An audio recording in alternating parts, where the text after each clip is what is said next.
today to open the skills track within the European AI Week.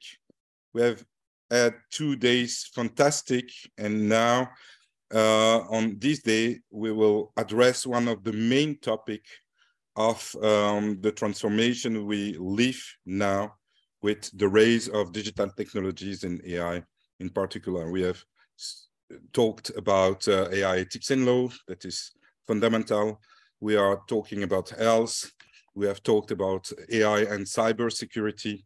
And now it is the time to face the huge challenge that represents the skills acquisition. And skills is not only about technological skills, and as we will see, it's also about human skills. During the track, we will have the pleasure to welcome Lucie Barthlen as the first speaker. Then we will talk about how digital technologies can motivate the students in secondary school to learn. We will have another speech at 2:30 with Marie-Pierre Dequier on how can we develop our competences in an AI world.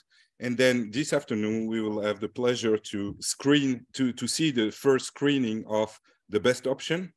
That is a film that was funded by the European Parliament. It takes 20 minutes, and then we will have a debate. And it is on site here at BOSA. Tomorrow, in the morning, in the skills track, we will have Jeroen Franzen explaining us what is the future of the labor market. And finally, Saskia Van Nuffelen, our digital champion for the European Commission, explaining what are the skills we have to acquire in this digital world. And now I will let the floor to Lucie Barthlen. So Lucie is a service designer at BOSA Simplification and Digitalization. She has a huge experience in teaching and learning with several people. And you will present us Connectoo project that address one of the most challenging things in Belgium. Thank you, Nathanael, for the introduction. Hello, everybody, everybody online, everybody in the room.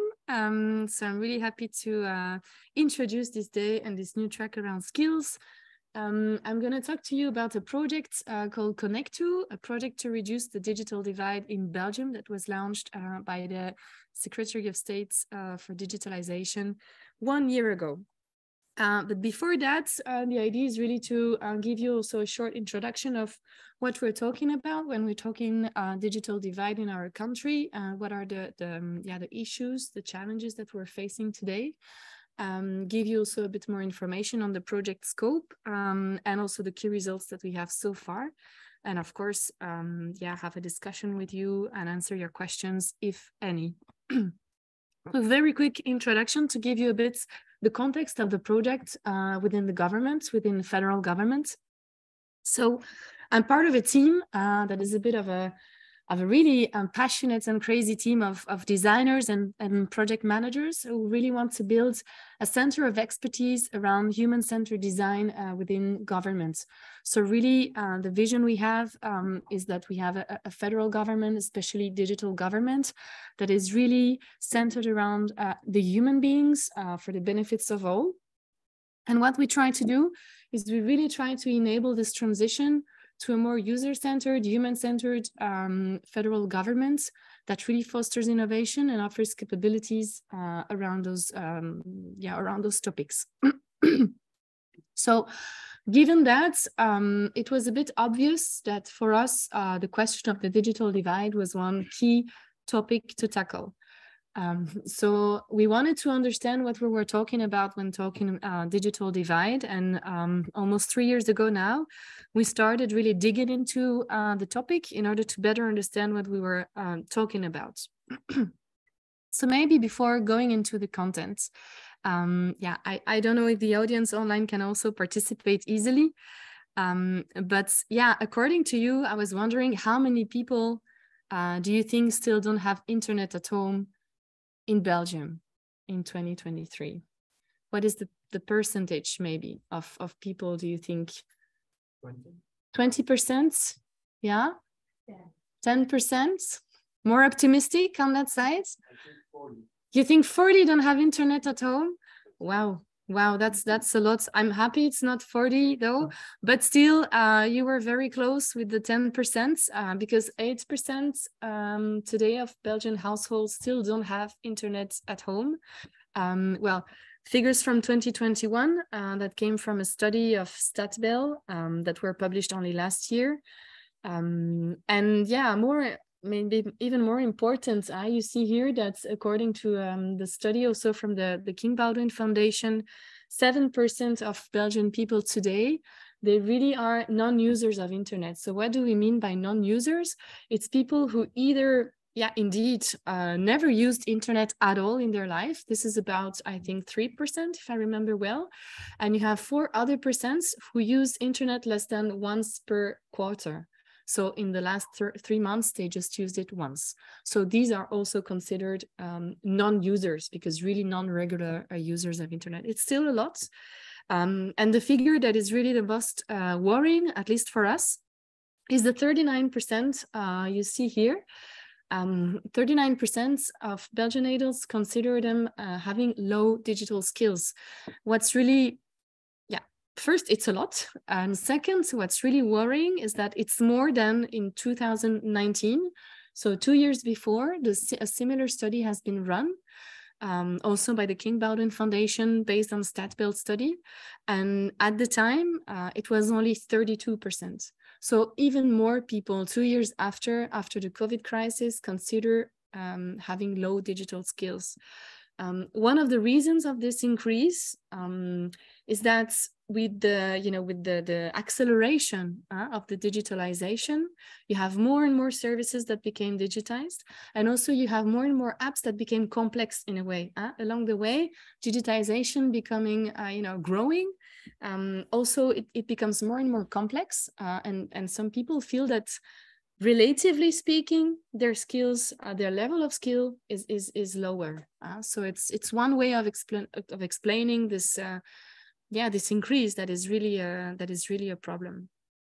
And then the last figure that you see here, of course, concerns us as governments, more specifically, 49%. So really 1 adult out of 2 almost never had digital interaction with administrative services. So it really means that it's really a lot.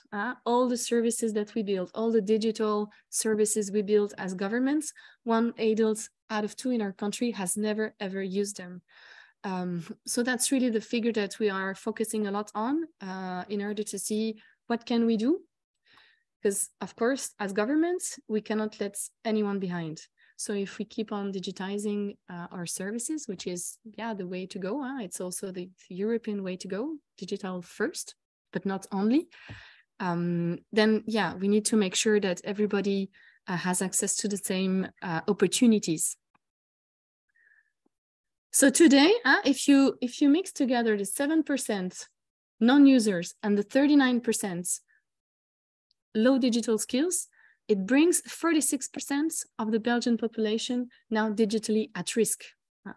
So again, almost 1 person out of 2 is really at risk regarding digital. So it's, this is really the figures that I wanted to share with you, just to have a bit the context in mind of what we're talking about when we're talking divide.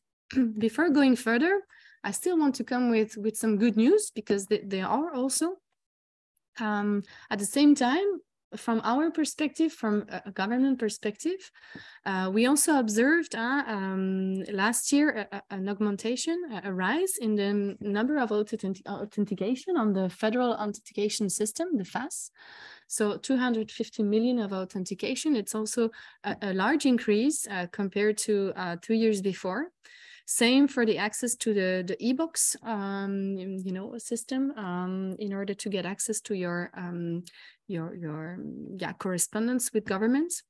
Voilà, just to give you also a few examples here, that at the same time there are some good positive evolution in the usage of e-government, because you can also look at the other way. 51% of the population uses digital government. So it's also interesting. It's also an increase. It's a 10%, well, 11% increase compared to 2019. So it goes in a good direction, but bottom line, it doesn't grow fast enough. So we don't have an uptake that is fast enough, that is quick enough. That's really the main conclusion. Then, in order to dig a bit deeper into the digital divide and what we're talking about, in order to be a bit more maybe specific, there are three types of digital divides. Very often when we talk digital divides, we have some stereotypes a bit in mind, but here you see that there are three different degrees. So first degree is the access to technologies. So you have a first divide that is, okay, some people don't have internet at home, don't have access to the last, hardware, the last version of iPhone or smartphone on the market. So that's one type of digital divide. Second type is linked to the skills. So that's the track of today. And here there are different reasons. You have people who in their job every day, I'm part of them, use a computer, use internet every day, all the time. By doing so, you always reinforce your skills. But if in your job, if you're in your education in the past, in your family, in your social environment, you've never been really so much in touch with digital, then yeah, you're at risk regarding that degree here. And then third degree, it's really linked to the use of essential services. So by that we mean, you might have access to the technology. You might have, good enough skills, digitally speaking, but maybe you don't know what you can do with it. You're not really literate as when it comes to the opportunities you can get with digital. You've never really been explained what you can do with it. You don't really seize the opportunities of digital. You don't know what services you can access to online. You don't know how you can use them best. So it's also more linked to the usage of digital. And here also we really see big inequalities. And okay, it's not the purpose to dig into that today, but for instance, among young people, there is a myth that digital natives, they're really superstars with digital and they know everything and they know how to do everything online, which is really not true, because they might master TikTok, Insta, and so on. But when it comes to maybe applying for a job, when it comes to getting access to a right or subsidies or whatever online, they're lost and they have absolutely no idea how it works. So it's really, and it's really related to that third degree here, mostly. So yeah, just as a nutshell also, because it's interesting to look at that way, I like this definition of the European Commission of digital inclusion, because it's a term that can be, in fact, very large and very difficult to understand in a way. It's really the idea of enabling everyone. So to take advantage of the opportunities offered by new technologies to access and make use of public services, overcoming social and economic divides and exclusion. So the link with overcoming social and economic divide is really key here. Digital should not be a way to strengthen social and economic pre-existing divides. So that's really the idea. So maybe before going further, because now it's interesting for me, do you remember the last time you had to help someone to use a digital service? Can be someone in your family, can be a colleague, can be your neighbor, can be anyone. Any thoughts in mind, any anecdotes, any story coming back?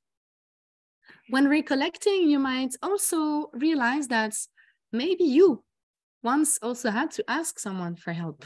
And maybe you were surprised that you asked for help. It happened to me not so long ago.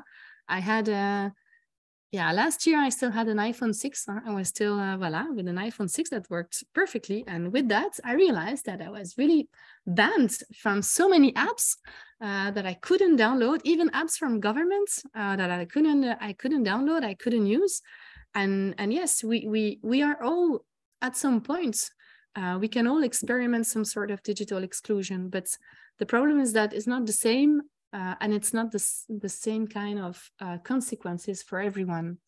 So here, what we wanted to share also a bit with you is that you have different levels of digital exclusion in a way.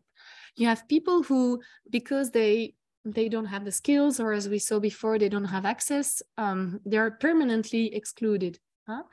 Here I give an example. Okay, someone with a disability that for some reason cannot even use a tool, but it's more a permanent type of exclusion. But then you can also temporarily, because you come in a new country where you don't know the language, or because for some reason you've just had an accident not so long ago, you have your legs broken, you cannot access easily your computer or whatever. Then temporarily you suffer maybe of some sort of digital exclusion too. And then you can have very punctual situational types of exclusion where for some reason at this very moment in your life, you feel stressed by a procedure. You're not completely, it's not easy for you. You don't have all your skills that you can use for a specific need. And very, in a very situational context, you can feel excluded. Or in my example, at some point your tool is not up to date and so on. But it's good to have this in mind, that it's not black and white. It's not people that are excluded, people that are, having no problem. Yeah, there are some gray zones, and it's really important to keep them in mind. So just to wrap up a bit this context part, we did a user research to qualify a bit the divide, to understand it a bit better from the federal government side. And I see some elements are still in French there. Sorry about that. Yeah, we really did some qualitative interviews 2 years ago to discuss really with citizens that were at risk digitally. We also talked with experts from the field, academic experts too. And we came up with a set of variables that we can use easily and that can set a baseline for us when designing new digital services in government. I'm not going to dig into the details of these because it's not the purpose today, but just for you to know, we use now some variables to create user profiles. We call them personas, in order to better match the reality, go beyond stereotypes when we talk about inclusion, and better design when we design digital services. So we really try to take into account, the personal resources of the people. So it's their skills, it's their capacity to do things on their own. It's social resources, it's their link to a network, the capacity to get some help, an overview of what exists around them. We take into account the relation of the persons to digital. So how stressed do they feel? How confident do they feel? But also, because we're governments, we take into account their relation to administration. So how do they feel when it comes to complete a procedure? Do they feel stressed? Do they feel confident when thinking about what the administration can do for them? So, just to give you an idea of what better understanding can give us when we design services. I'm gonna move a bit forward. Just maybe as a wrap up, for us, inclusive design is a key element because the concept of normal person does not exist. So when we design public services online, we really need to be able to understand that we have design bias that are strong. We always have biases, especially when we develop, design, think of something new, and those biases can then become barriers to accessing social life for citizens. So the role of inclusive design is really to lower these barriers and make sure that we design for everybody. I'm going to move forward, but we also developed inclusive design principles in order to really help our partners within that scope. And we developed tools that really help our partners in federal government make digital, make a digital inclusive by design, make services that are inclusive by design. So that's really a key element. But so you see, when we talk about digital inclusion, there is one aspect that is really interesting, is how can we better design? So it's upstream. How can we from the start, design services that are more inclusive digitally. But then there is also an aspect that is key, is how can you better help citizens with the apps that exist today, with the service as they are today? How can you better help citizens and how can you better answer their questions? And for that, we created another project called Connectoo. The role of Connectoo is really now to go downstream, and it's really to say, how can we raise awareness among a large variety of public agents when it comes to the digital divide and when it comes to what is their role? What role can they play as public agents to better help citizens? Whether they are frontline workers directly in touch with citizens or not, even back office in their day-to-day job. So that was really the context behind this Connectoo project. And what did we do? We created an e-learning. So we thought, okay, if we want to really touch a large number of public agents, we really want to raise awareness, we want to create new habits also, then indeed we need to train people and we need to make it easy for them to learn something new. So we created this e-learning that is available for every public agent, so not only federal governments, but all levels of governments. And the idea is that you can access this online at any time you want, and you can get certified. So you can really get a badge at the end of the training when you complete everything that assesses somehow that you've been indeed, trained with this Connectoo program. And what we try to do is we try to make it interesting both for frontline and back office agents, so that whatever the job you have, whatever the content of your day-to-day work, we thought you can have an impact as a public agent, you can have an impact on the digital divide to help reducing it. So yeah, I already explained quickly the approach we had. So we want to act at 2 levels, but also in the training. So also in the training, we try to explain how can you act at 2 different levels, whether you are more upstream, so you are more already in the design, in the communication teams. How can you communicate better with a clear language? How can you design services in a more inclusive way? But also when you're more downstream, when you are already working with citizens frontline directly, how can you better diagnose their skills level? How can you adapt your language level, and so on? So voilà, just to give you a bit an idea of what's in the project. So yeah, it's a set of modules, as in any e-learning, in fact, that are available in French, Dutch, and German. And voilà, you see already, of course, a module that explains a bit the challenges of digital inclusion, what we're talking about, a bit what we're talking about today, in fact, facts and figures and so on. But also issues that are linked to the use of digital technologies. What citizens typically, when they're at risk, what are the typical problems that they encounter? What are the typical questions that come to their mind? What are the typical difficulties and obstacles that they encounter?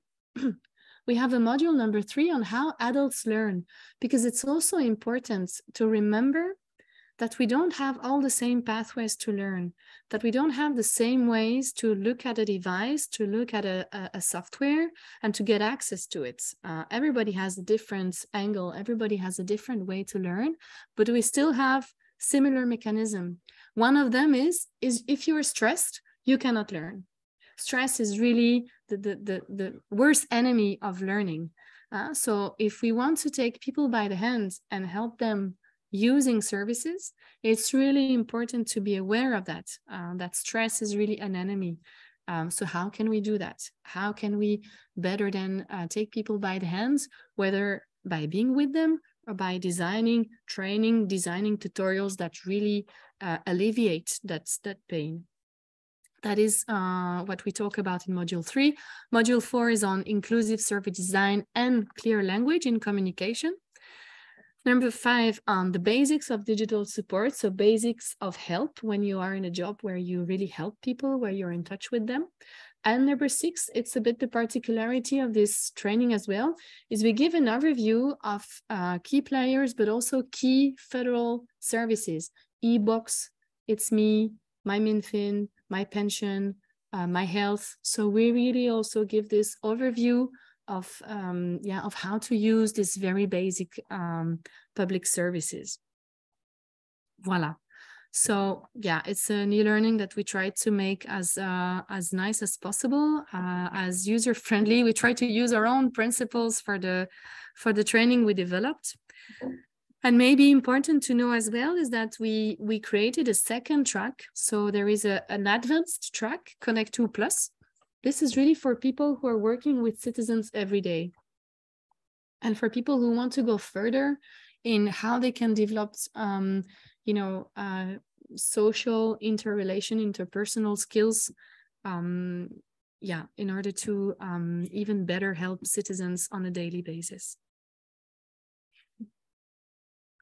So yeah, maybe just to give you a bit already the results, after 1 year of activity, because not even 1 year, the training was launched in June 2022, so we're not even at 1 year yet, but almost. So a few figures. We have more than 2,000 participants actually registered right now, who have different rhythms, different pace in order to follow the training. What's interesting is what we have really 50-50, almost 45-55 of French and Dutch-speaking participants. So this is really important for us.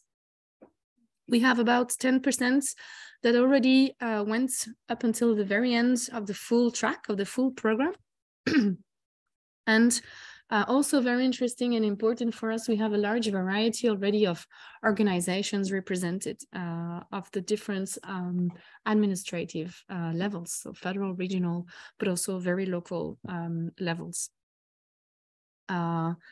And so far, voila, we have, I gave just a few testimonials I wrote in French here, but already very interesting, as for every training, there are good and bad reviews, interesting and less interesting, depending on the targets and depending on the audience. But mostly, at least for the people we are designing this for, it's bringing some value and some interesting elements to help them in their daily job. So what's interesting as well is we iterate. So we did a first launch, a first release in June last year.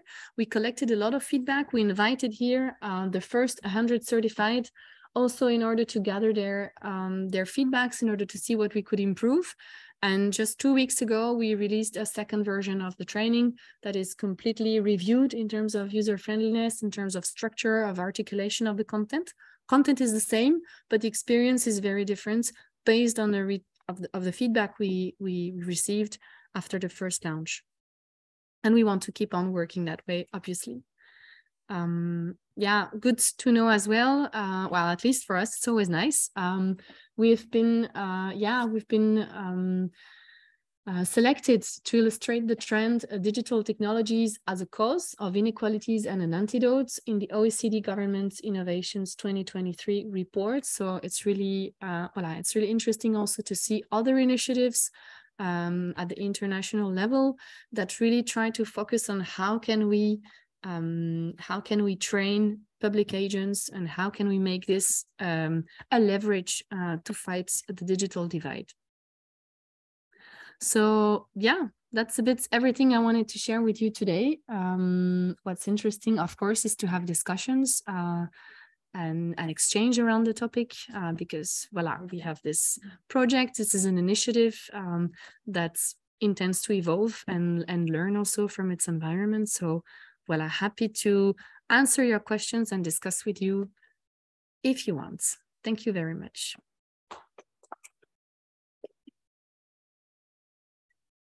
I don't know if I can already online see. No questions online. Voila. Any question in the large audience we have live today? Lots of. Yes. Yes. Maybe Lucie can repeat the question. I will repeat the question afterwards. Go ahead. What exactly do you mean with digital risk? What does it entail? Is it those 3 layers that you talked about or something else? Yeah. So the question is, you talked about the 46% of digital risk, people at digital risk. Wait, I'm going to come back to it. What does it really entail? So this 46%, it's the addition of the, if I'm good in math, of the 39% and the 7% you see on screen. So it's the 39% that consider themselves having low digital skills, and the 7% of non-users who either just don't use internet at all or use it less than once every quarter. So that's, yeah, that gives this 46% that been, it's actually a figure that you will see often because it's been reused at many occasions, because it was growing from 2019. Because as I said, the 39 used to be 32. So yeah, this 46 also went from 41 to 39 to 46. So I can imagine with COVID that a lot of people yes, yes, yes, indeed. Yeah, I'm not as an expert to explain as good as academic experts could explain this, but what I heard and what they said is that with COVID, indeed, you noticed an acceleration, everybody knows it, of digitalization.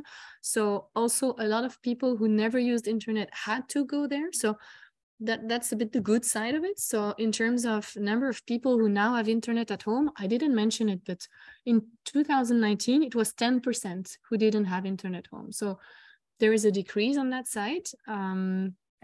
If I remember well, I think the 7% is also a slight decrease as well. It was, I think 9, or I'm not sure anymore. So that's the good aspect of COVID. Same for the access to administrative services. So now it's 51 on the other side. It's 51% who actually use administrative services, but 2 years before it was 11% less. So there was a growth on that aspect.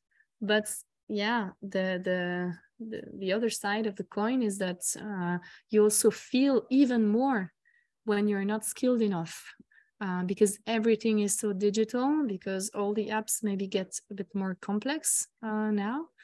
So yeah, you really face it even more, and probably that's also one of the reasons that explain this. Yeah. Yes, question.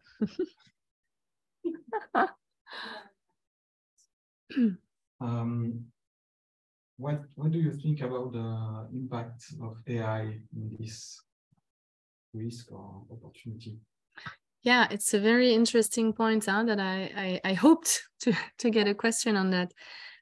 So for me, AI can help on two sides. When we talk about how we can better help citizens, and it's actually one of the projects we're also working on, you can develop chatbots. We know about chatbots. This is one channel to help citizens. It shouldn't be the only one.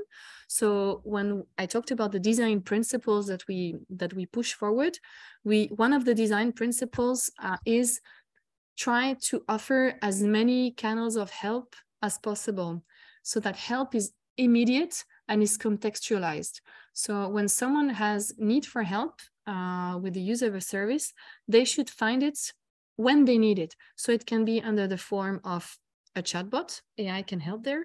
It can be the form of, calling, having a number there. It can be the form of asking to chat with someone. And as many options, as much as you have options, usually it gives a better experience, and it helps. As I said, we don't have all the same ways of looking at a problem and of learning. So it's good to offer different channels to citizens. And I think AI in that way can be one of them, because there are people, they don't want to talk to someone. They just want to find information by themselves.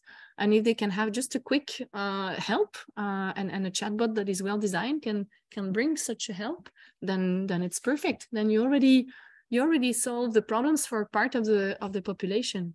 But then only that is not enough, because for some, this is also already strange for some people to use such a tool. So you should always keep in mind to offer other ways to help. So that's one way AI is taken into account in this big picture there. And another way if you may say, is that in the training we also talk a bit about the topic, because there are some, how to say, and I think Nathaniel will talk a lot about it with different experts, but there are some myths around AI to overcome. There is also a framework maybe to give to the usage we do with AI to create some knowledge around it.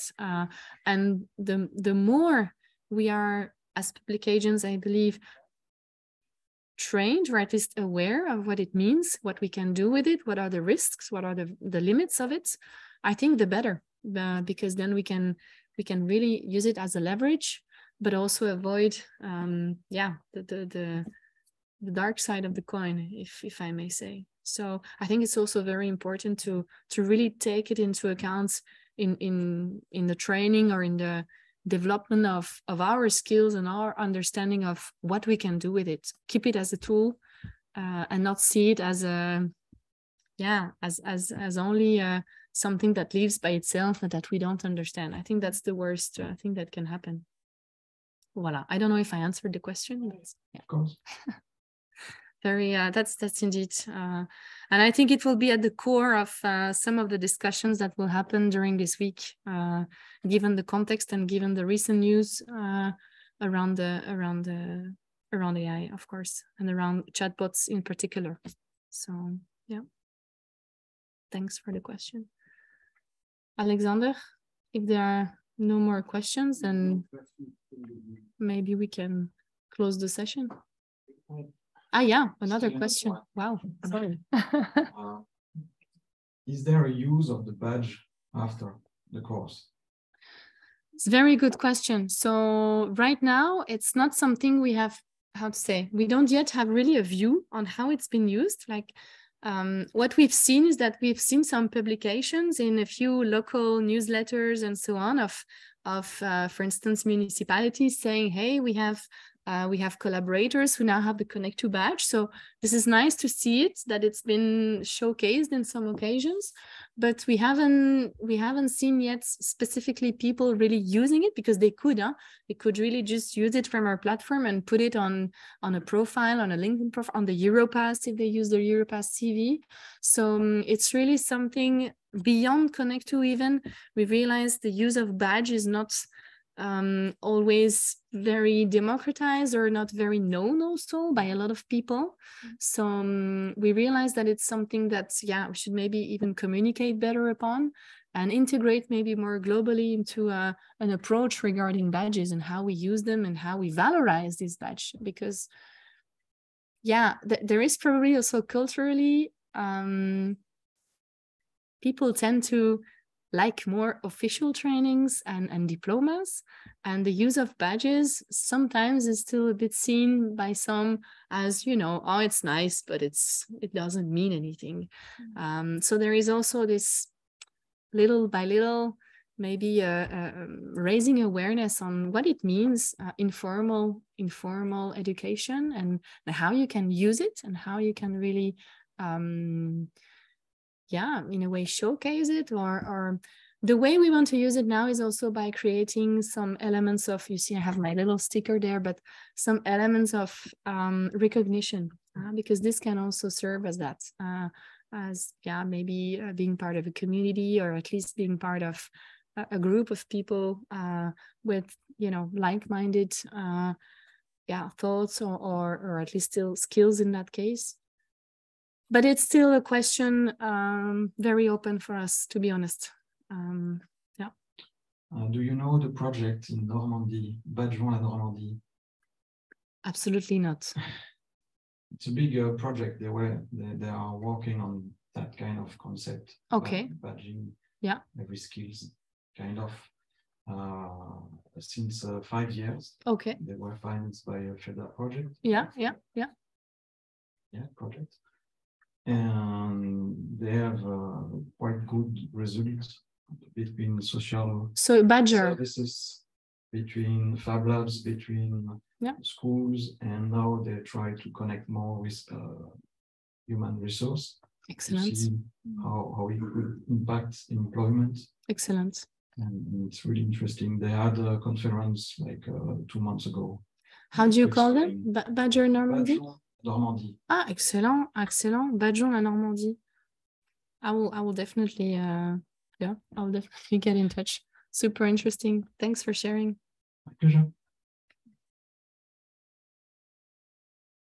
Any other question in the room? One question is Zoom. Wait. How do you think we can augment the attention and the participation of digitally skilled person to have attention for the digitally weak and adapt tools, applications, and onboarding? Yes. Many questions in one question, so I will try to answer both. So one way of raising the attention of what you call the digitally skilled to have attention on the other side of yeah, in a way, not, I don't like to say that there are two sides though, but voila. One way is by training people. What we wanted to do with Connectoo is also raising this awareness. What we also do is that we, within the government here, within BOSA, we also take part into communities, into networks. One of them is called the Digital Inclusion Alliance. And in here, we reflect on questions like that. How can we create communication campaigns? How can we extend this awareness to a larger target group, a larger target audience within society? So one way of doing that is really making sure that indeed by communicating more largely and by raising attention around those topics within the society, that everybody can also become in a way an actor of this digital divide reduction by helping your neighbor, by helping, yeah, of course, your family if they have trouble. So that's one way, and I really believe that this awareness part is not strong enough yet.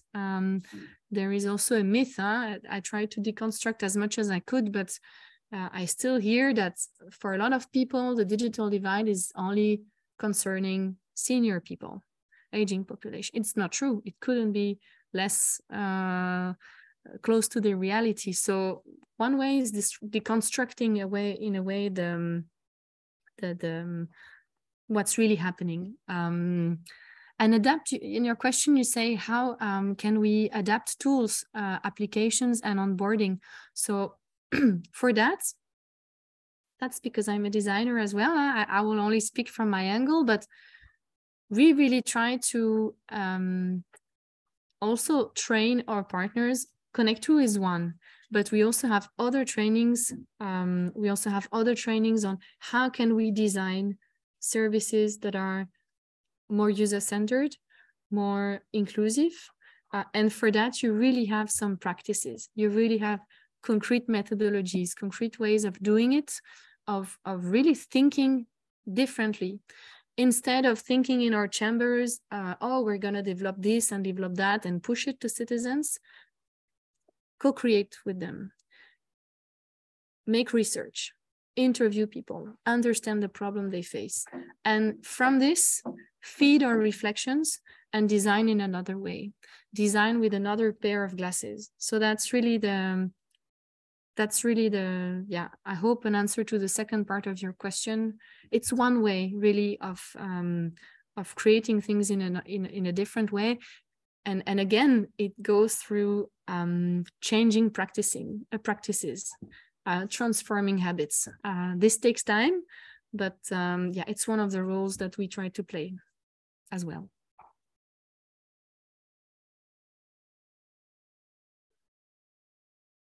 I'm trying to follow to see if there are other questions, but I don't see any. Thank you, Alexander, for the link toward Connectoo. Voila. If there are no more questions, I think we're going to close here. Thank you, everybody. Have a great day and a great AI week.